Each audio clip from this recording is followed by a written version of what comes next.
Kalagayan ni Bini Juana kinabahala ng Bini members at mga fans.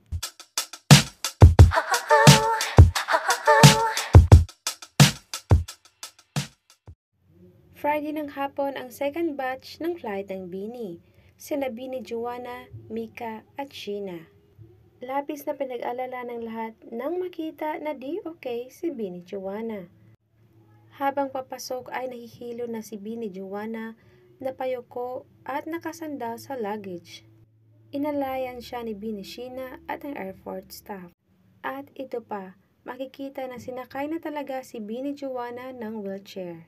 Nakasandal siya sa armrest ng wheelchair habang nakaalalay sina Bini, Mika at Sheena sa kanya. Maraming nagtatanong kung nakasama ba si Bini Juana sa flight dahil sa mga videos sina Bini, Mika at Sheena lang ang magkasama.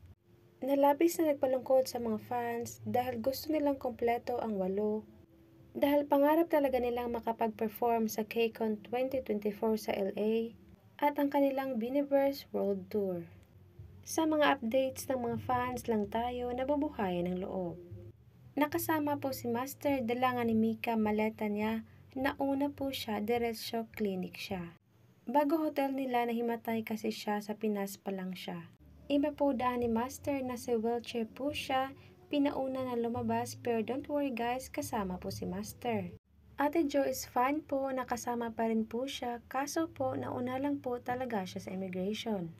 Ang sa plane ata kasi nahilo siya sa dami din siguro ng tao, tapos si She and Mix naman po sila na ang magkasama.